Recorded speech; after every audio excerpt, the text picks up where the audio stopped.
Welcome everyone to the Hot Tag Hooligans Wrestling Podcast Show with myself, Aaron, and Tom. On tonight's episode, we're partnering up with Capital Championship Wrestling, and one of their most rising stars of the year so far is the International Popstar. It's Becca. How's it going? Hey, thanks for having me on. It's going great. I want to start right there. Your most recent Capital Championship Wrestling match did not end in the way that you had hoped it would. You went one on one with Vita Von Star, and you did not come out on top for your chance to win the network championship. Tell us a little bit about that matchup and what are your plans going forward with that? See, you're actually wrong. I did come out on top. I won the match. If you watch back the footage, I literally I pinned her. So I actually did win and I did come out on top. And the belt, the Capital Championship network belt is rightfully mine. But yeah, go back and watch. You'll see the ref. It's Brittany Blake. I thought that, me and Brittany were cool. She tweeted earlier in the week about wanting to wrestle me. So I was all excited. And then yeah, she just decided that I didn't win, even though I did. And so I don't have the belt. But no, I did win. So And go watch Vita's also it. starting to run with a few goons from Scenic City. And your thoughts on Yeah. them as well? Not really. I mean, I beat them already. So they're kind of in my past, but I don't know. Whatever they want to do with their time, I guess that's on them. But Now, I they're not a concern of mine particularly. So what's next for you right now? Wow, that's a great question.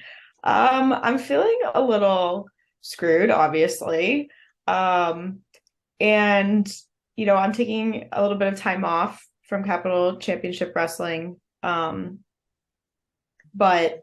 I think you can always go bigger and do better. I think in my heart, I not even in my heart, just my brain, I know that I won that belt.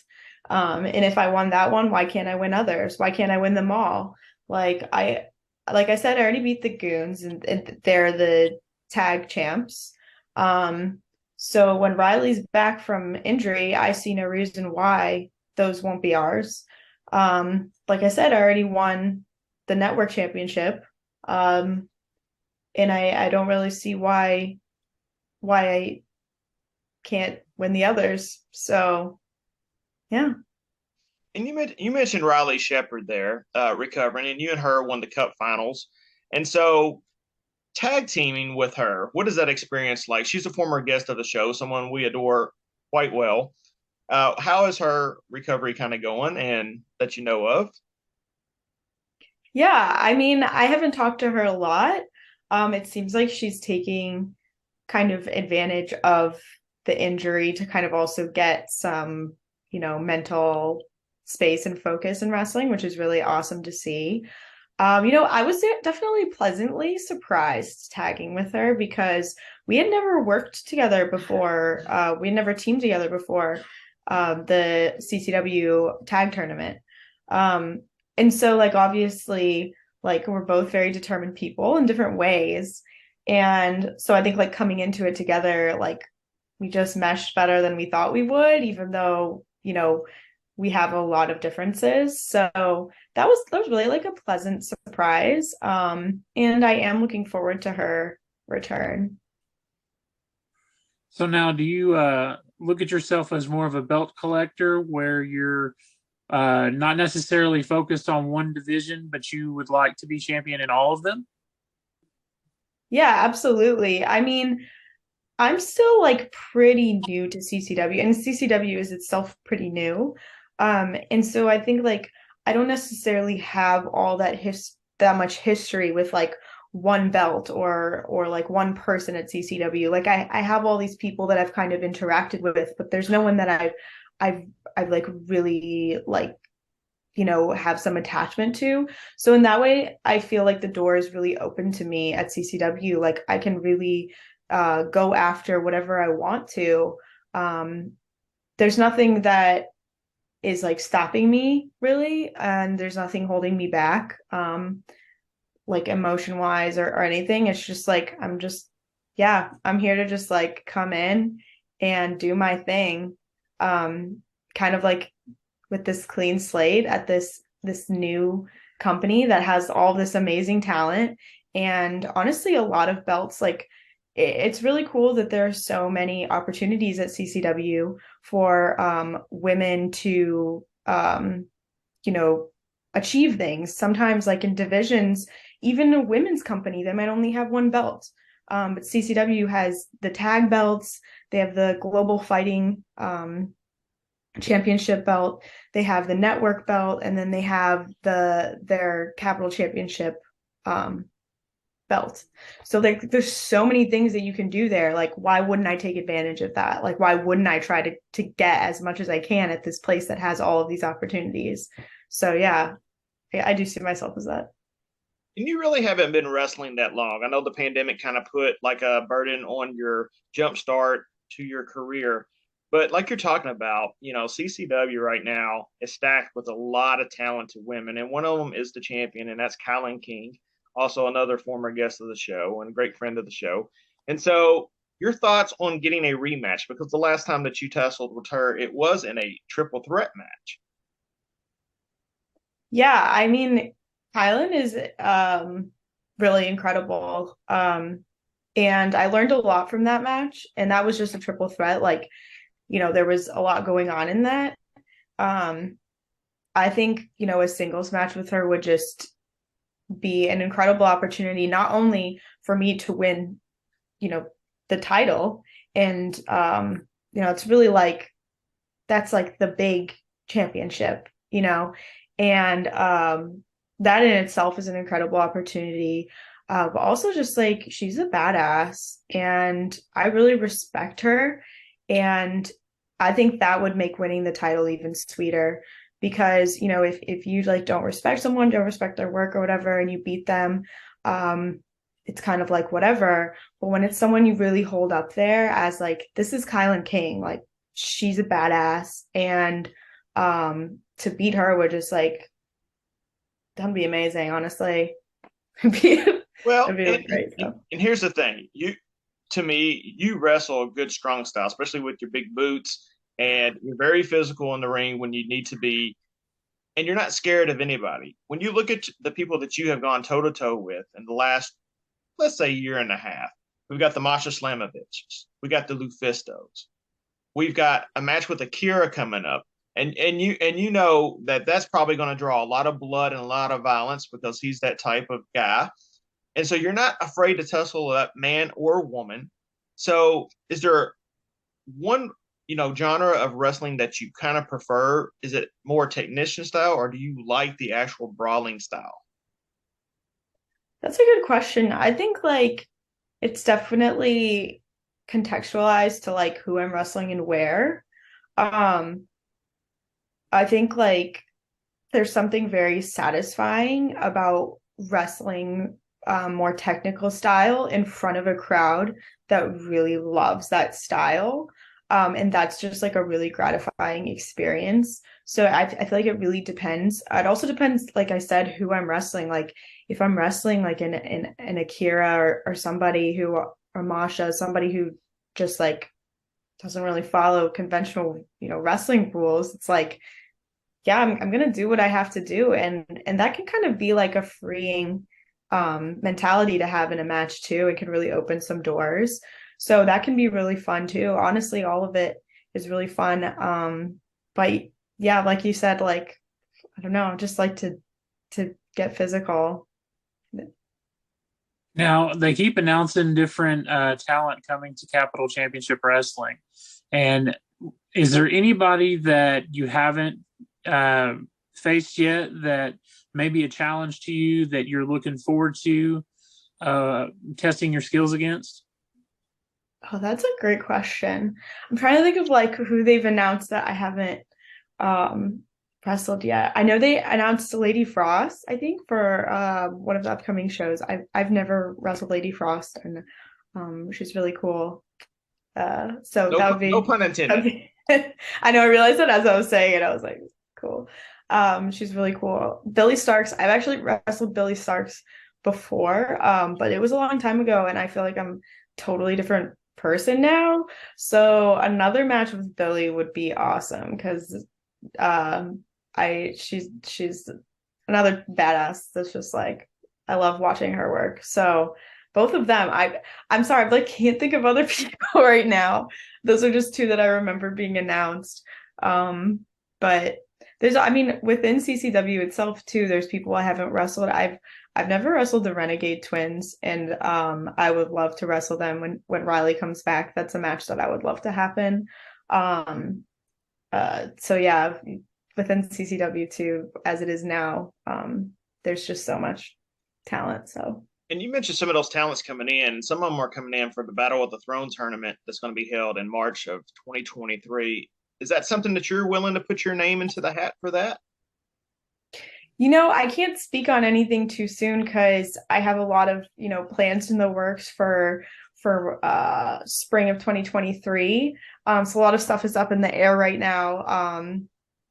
So I can't say anything, but I will say that, I love tournaments. It's one of my favorite things in wrestling. So I wouldn't say no for sure. I wouldn't rule it out. So, as an independent wrestler, how far in advance do you try to get stuff kind of booked and shows booked? Because I've seen sometimes some people are, they're booked up for the next month or two, and I got some, we talked to some people, they're booked up for the next 6 to 7 months. So, for yourself, what do you like to do? Yeah, that's a good question. I mean, like you said, I'm still pretty new to wrestling, so I think that I have a lot of flexibility too, and just like, um, I'm very active locally, like with Beyond Wrestling and Limitless Wrestling, Chaotic, those are all right around me. So, I'm heavily involved there. So, and CCW as well is another one that it's like I'm very invested. And so I think those are places that you can probably expect to see me regularly. And yeah, it's hard to say. I mean, it depends on the month. Some are busier than others. And sometimes it's good when you have an empty weekend because you get last minute opportunities or just like a week off. But yeah, like I said, I'm still pretty new to wrestling, so I'm still figuring a lot of things out myself. But yeah. And I feel like you're in the perfect area. The Northeast is really booming every weekend, and it's not just like where we're at, Kentucky and Indiana. There's some lower level promotions that kind of run. Maybe they'll have one kind of star name, but most of the shows in the Northeast are just loaded every single weekend with talent. So you basically had to jump into the ocean, shark infested waters pretty early in your career. Yeah, I'm definitely lucky that I'm located where I am. I mean, I like when I moved to this area, I didn't even know what wrestling was. So it's pretty like crazy that it all worked out like this. Um, I came to the Northeast for school originally, and it's crazy to think that if I had gone to like a different school, that I might not have ever become a wrestler. So that's pretty wild to think about. But yeah, it's really awesome. The Northeast is where it's at. There's so much talent, and there's schools like all over the place. Like it's just awesome. So many places to train and so many awesome people. So I'm happy to live here. So I find that very interesting. So when you moved there, you weren't thinking about or really interested in becoming a wrestler or anything. I So didn't really know what it was. Yeah. what pulled you in? Um, yeah, honestly, just like kind of like a coincidence. I started watching like Glow, and that kind of got me like intrigued, and that it was just like a combination of events. Like I was like living with someone at the time who was into wrestling when they were younger. And so we just like jokingly like we're like, oh, what is this? We'll check it out. Started watching like NXT. And I just got like pulled into the storylines, and I just started watching stuff on YouTube, it was really like the women's wrestling on NXT at the time really captivated me. And that's what really got me into it. But yeah, it was just is crazy coincidence of events because I didn't watch it at all growing up. I didn't really know what it was. So And for your moniker, you're known as either the Scrunchy Queen or the International Popstar to a lot of people who watch wrestling. So talk about your character development because how different is it from the real Becca? interesting question. The real Becca. I mean, I think that it it is one and the same. It's just like when I started wrestling, I was a different person than I am now. So when I first started, like I did kind of have that like fresh, bubbly, like what is this? Like amazement at everything. And at the time, I was also really into scrunchies. Like that was a genuine thing that wasn't like a character thing. I like genuinely loved scrunchies. I wore like multiple every day. And it was the thing like at training, people would comment like because I would match like my scrunchie to my outfit and all that stuff. People start commenting on it. Eventually, that became incorporated into my wrestling. But like when I first started wrestling, like at all, I just like I would just gear, Becca, like whatever, that was it. And so like when I started incorporating it, I was like, oh yeah, this is me. This feels like me. And then over time, just kind of like stopped feeling like me. I still wear scrunchies, but it's not like really like a key part of my day-to-day outfits anymore. So and then like I started getting more into making music. And so I think like just like all of that kind of came together and just like really sat with me and vibed with me and kind of like started to shape me into who I am today. And I'm still evolving, like I'm still changing every single day. And like as me myself changes, you're also going to see that change in my wrestling, like who I am in the ring. So I think it's kind of one and the same. So you said making music. Can you talk a little bit about that? Yeah. So a few years ago, I got into making music with one of my friends from college who's a really talented music producer. So I worked with him and we were just like kind of messing around with stuff and we like wrote this song and I had so much fun with it that I was like, I really want to keep doing this. And that kind of like triggered me getting into kind of making my own music on my computer and kind of learning more about how to do that, how to record, how to make beats, like all of that stuff. I had been involved in music like earlier in my life, but like it was like punk music, like rock music, like nothing like I wasn't making beats. So that was like a totally different thing. And I thought it was really fun and cool. And just like another way to express myself and be creative, which I just like love.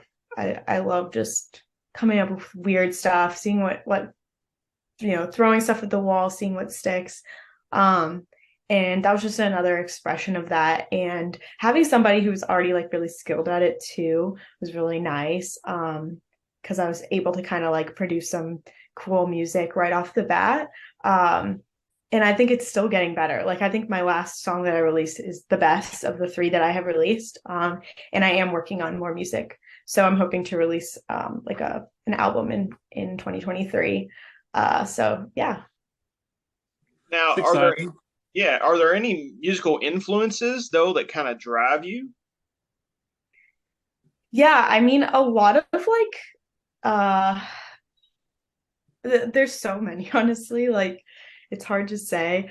Um there's a musician named Liz, Liz. I come out to her music sometimes. She's a huge influence. I love her pop music. It's really great. It definitely like walks the edge of being like pop music and like something just like a little edgy about it too, which I love. So she's a huge influence. Sophie is another pop musician. I love Sophie. Um, Probably one of my favorite artists of all time. Unfortunately, passed away a few years ago, but just somebody that I listen to pretty much daily that really impacts the music that I make. And somebody who I think like really pushes the edge a lot of the times in their music. Like they were not afraid to create something that no one had ever heard before, and that might make people feel a little like, what is this? Like, is this pop music? Is this like what exactly, how do I categorize it? Like they weren't afraid to make music that made people kind of like be like, this is weird, but I like it. Like, and I think that's like inspires me the most. I think there's a lot of that music crossover right now. This is me showing my age, and Tom always makes fun of the ages. But used to, country music would basically be on country stations, and for a long time there wasn't hardly any rap on regular pop stations. But now it all kind of intertwines. Taylor Swift started off as a country music artist, and now I consider her a pop artist. Uh, Yeah. so so it's just very very interesting to see, like you're talking about, how people progress, and you got to kind of move with the times a little bit. But your favorite genre of music right now, that if we were riding down the car, what would you be listening to? Wow, that's crazy. Right now, um, man, this is the thing. I listen to so much music. I guess I would probably say pop music. Um, but I do really listen to everything. And I know people say that, but I actually listen to everything. Um, and kind of like what you're saying, I feel like when I was like younger, it would be like you would like one genre and that was it. That was like your personality. Like you were like into punk music, or you like into country or whatever, or you're like, oh, whatever, I don't pay attention, I just listen to whatever's on the radio. But I feel like now there's just like everyone's exposed to everything, and like you said, we get like these cool combinations of like pop, country, rock, like punk, whatever, like all of this together. So it's hard to say. I will say I do really like country music, and I have been listening to quite a bit of it lately. I think it's pretty like calming. But Taylor Swift's new album is great, so I've been listening to that a lot too. So She crashed pop, I guess. Ticketmaster. She crashed Ticketmaster yesterday with her great sales of her new tour. But you're talking about music and how things have evolved, and there's just not one flavor of it basically. And so is pro wrestling right now, and it kind of goes hand in hand. Because growing up, for me, it was just really WCW and WWE, and ECW was that renegade indie promotion. And now I feel like a lot of the indie promotions get more love sometimes than the WWE or AEW does. Your thoughts on that? Yeah, it's awesome. There's so much wrestling now, especially for women. Like it's this is a great time to be, a woman in wrestling. Like there's there's just so many career opportunities now, and like you see people, you know willingly going all of these different places. Like it's not like, oh, there's just one place everyone wants to work, and that's it. Like now, people have all these different goals, and I think it's really great, especially like someone like me who's still like pretty young in my career. It feels like there's just so many doors, and nothing has like been closed to me yet. It's just like it's all open. So it's really great. I think too, like with the rise of like Stardom and Total Joshi Pro here in the US. It's really cool to see the Joshi wrestlers coming here to the US and wrestling, and then also having the American wrestlers going over there to Japan and wrestle. I think that's really cool. Like the doors are really opened there. And for women's wrestling, I think it's awesome. So I don't know, yeah, it's great. It's exciting. So it's a lot of content to watch as a fan, to watch just like anything. Like you said, any style you want to watch, like you can find it. And then as a wrestler too, it's just like, oh, what am I gonna do? So it's cool. So, with so many options and opportunities out there, what excites you about the potentially going to different promotions or different areas of the country that may have a different style of wrestling? Is there anything that you have like a list of things that you like really want to do in the next year or two? Yeah, definitely. I mean, when you know, traveling to Europe was like, I mean, obviously it sounds exciting, but I mean, it really was like incredible. And um, it's just like there's really awesome fans everywhere. And as much as, I do love wrestling for the fans like here in New England, and I love the CCW crowd, they're really great. Um, you know, there's people all over who like wrestling is niche, and some of them probably know who I am, but some of them don't, and a lot of them don't. And so it's just cool to like go to new places and kind of like have an opportunity to kind of present yourself as this total outsider, and kind of like what I was saying with CCW, where it's like, I have like all these opportunities here. It's kind of like that other places too. You can go in and there's a whole new roster of women to wrestle, or people to wrestle. If like you can go in and be like, wow, like there's 20 people here that I have never wrestled before. No matter who I am wrestling tonight, it's going to be fresh, it's going to be different, it's going to be cool. I really enjoyed that when I went to like Germany and the UK. I was just like, there's so many amazing women in the UK. Like I was just like, oh my God, I want to wrestle all of you. So I really want to go back to the UK. Because like I said, I only got to wrestle like a few women when I was, in Europe. So I met a lot that I was just like, okay, I need to come back and have a match with you, and so on. And then same with like in the US, there's still so many American wrestlers that I have not had the opportunity to wrestle. And in terms of like goals, like I was saying, I it's so exciting to see people going to Japan. I'd really love to go at some point. Like that's definitely a goal of mine. So, and to go back to Europe and the UK. Awesome. Well, hopefully this year, some good things in 2023 will definitely start rolling your way, and some of these opportunities will start. Becca, thank you so much for joining us tonight, and thank you to Capital Championship Wrestling as well for helping negotiate this little deal to get you on here. But you're always welcome. Before we let you go, though, plug your social media, and if you got any merchandise you want to plug, go right ahead. Yeah, you can follow me on Twitter, Instagram at Becca Forever, B3CCA for EVER. That's also the name I make music under. So if you look up Becca Forever on Spotify, Apple Music, YouTube Music, my music will be there. You can follow me and you'll get like updates about like when I'm releasing stuff. So if you want to check out my music, definitely do that. And I do have a website for merch. It's linked in all of my socials. If you go to the link tree, there's also like matches, and all my music is linked there too. So you can find everything in my link tree in my bio. After you drop this album, we need to get you back. We'll have an album release party and try to plug it. And definitely let us know when that drops, because we'll definitely share that all over our social media as well. Thank you so much. Awesome. Thank you so much. Yeah. For everyone else out there, make sure you're doing what you need to do so you can go out and watch Becca and all the rest of the great ladies and men all across the world perform. Stay safe while you're doing that. Make sure you hit the subscribe button for us as well. We appreciate all the support we always get from everyone. Myself, Tom, and Becca. Everyone enjoy and have a good Thanksgiving as well coming up. Thank you all, and good night.